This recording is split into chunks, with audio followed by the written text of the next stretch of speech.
नमस्कार, जय हिंद, जय भारत। दोस्तों, आज समाज से संबंधित महत्वपूर्ण तथ्य देखें। दोस्तों, आज समाज में होने वाली प्रारंभिक समस्याओं को पहले जानेंगे कि क्या क्या समस्याएं आती हैं।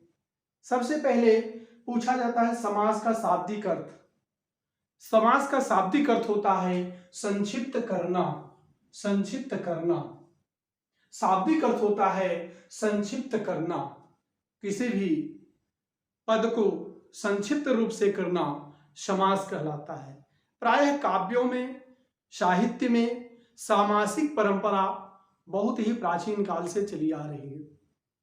जैसे समाहार शक्ति भरना, बिहारी के दोहों में देखें समाहार शक्ति का प्रयोग किया गया है। इसी तरह से साहित्य समास पर काफी कुछ निर्भर करता है।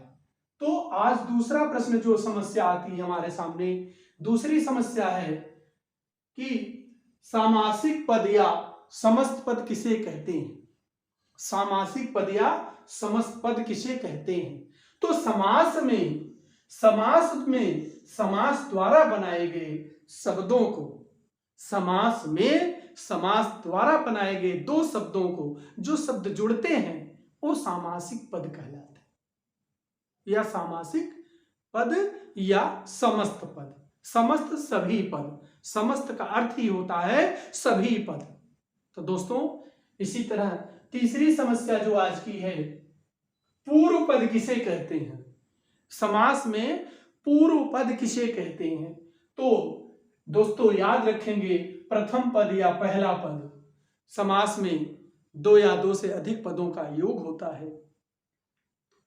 इस योग में जो पहला पद होता है, पूर्व पद होता है या प्रथम पद होता है, उसे ही हम पूर्व पद कहते हैं। इसी तरह चौथी समस्या जो आती है, उत्तर पद किसे कहते हैं। तो स्वाभाविक है, द्वितीय पद को या दूसरे पद को उत्तर पद कहते हैं। समास सदैव दो पदों से मिलकर बनता है। समास सदैव दो पदों से मिलकर बनता है।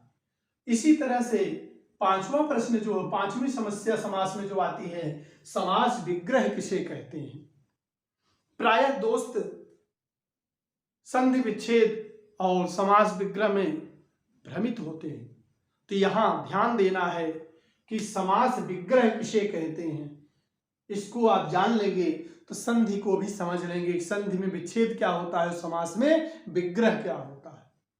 तो आइए देखते हैं समास के संबंध को, समास के संबंध को, समास में दोनों पदों के संबंध को स्पष्ट करने की प्रक्रिया, स्पष्ट करने की प्रक्रिया ही समास विग्रह है। जैसे माता पिता, माता और पिता, तो समास विग्रह माता और पिता है। लेकिन जब योजक के साथ माता पिता एक साथ लिख दिया जाता है तो वह समस्त पद है, सामासिक पद है। इसी तरह कमल नयन, नयन कैसे हैं, कमल के समान कोमल। तो कमल नयन समस्त पद है, कमल के समान नयन समास विग्रह है। इस तरह से आइए परिभाषा देखते हैं। छठी समस्या आती है परिभाषा पर कि समास की परिभाषा क्या है। तो हिंदीपीडिया सदैव सरल तरीके से सटीक आपको जवाब देता है, जो सर्वमान्य भी होता है। तो आइए देखते हैं, दो या दो से अधिक शब्दों को मिलाकर, दो या दो से अधिक शब्दों को मिलाकर बनाए गए नए शब्द को समास कहते हैं। दो शब्द हों अथवा दो से अधिक शब्द हों, इनको मिलाकर बनाए गए नए शब्द, नए शब्द अर्थात समस्त पद, अर्थात सामासिक पद को क्या कहते हैं, समास कहते हैं। और अंतिम प्रश्न जो आएगा, जो समस्या उत्पन्न करता है, सातवां होगा अंतिम प्रश्न कि समास के कितने भेद हैं। हिंदी में समास के कितने भेद हैं। तो दोस्तों याद रखेंगे, समास के 6 भेद हैं। कितने भेद हैं, 6 भेद हैं। इसमें कोई समास प्रथम नहीं है, कोई समास अंतिम नहीं है। आप जैसे पढ़ना चाहें, जिस तरीके से पढ़ना चाहें वही प्रथम है, और जिसको अंतिम बनाना चाहें वही अंतिम है। तो दोस्तों आज के लिए इतनी समस्या थी कि जो पहले समास पढ़ने में क्या क्या समस्याएं आती हैं एक बार रिवाइज कर लेते हैं। शाब्दिक अर्थ पूछा जाता है, फिर सामासिक पद समस्त पद पूछा जाता है, फिर पूर्व पद पूछा जाता है, उत्तर पद पूछा जाता है, विग्रह पूछा जाता है, परिभाषा पूछी जाती है। इस तरह से समास में महत्वपूर्ण प्रश्न होते हैं। इसके बाद सामासिक शब्द होते हैं, समस्त पद होते हैं कि इस समस्त पद में कौन सा समास है, इसका समास विग्रह क्या होगा। 2 प्रश्न बचते हैं, उन 2 प्रश्नों पर चलते हैं। दोस्तों अभी हमने 6 समस्याएं पढ़ी हैं कि समास से पूछे जाने वाले प्रश्न कहां कहां से बनते हैं, चाहे वह आरओ एग्जाम हो, चाहे यूपीएससी का हो, चाहे पीसीएस हो, किसी भी परीक्षा में किस तरह से प्रश्न बनते हैं। 6 प्रकार को हमने बताया कहां कहां से प्रश्न बनते हैं। तो 7वां जो है प्रश्न बनता है प्रकार से, प्रकारों का वर्णन। तो प्रकार कौन कौन से हैं? पहला प्रकार किसी को भी मान सकते हैं, किसी भी समास को पहला प्रकार मान सकते हैं। आइए देखते हैं पहला प्रकार क्या है। यहां हमने पहले प्रकार में लिखा है द्वंद्व समास। क्या लिखा है? द्वंद्व समास। और द्वंद्व शब्द का अर्थ ही होता है द्वंद्व, युद्ध, 2 लोगों का युद्ध। जब पहलवान कुश्ती लड़ते हैं तो द्वंद्व होता है, 2 पहलवान आपस में भिड़ते हैं। कोई भी पहलवान अपने आप को छोटा नहीं मानना चाहता, हारने वाला नहीं मानना चाहता। दोनों लड़ते हैं, दोनों झगड़ते हैं, एक दूसरे को परास्त करने की कोशिश करते हैं। ठीक उसी तरह से द्वंद्व समास है। इसके पद दोनों स्वतंत्र होते हैं, किसी से कम नहीं होते। या तो पद विलोम होंगे या तो पद पूरक होंगे। तो आइए देखते हैं विलोम और पूरक कैसे होते हैं। तो सबसे पहले देखेंगे कि द्वंद्व समास दोनों पद प्रधान होते हैं। क्या होते हैं? प्रधान होते हैं, मुख्य होते हैं। कोई छोटा नहीं होता, दोनों पद का अर्थ मुख्य होता है। प्रधान होने से तात्पर्य दोनों पद का अर्थ मुख्य होता है। पदों का विग्रह, जब पदों का विग्रह करते हैं, समास विग्रह करते हैं, तो हमें और, तथा, या, अथवा आदि योजक चिन्ह प्राप्त होते हैं।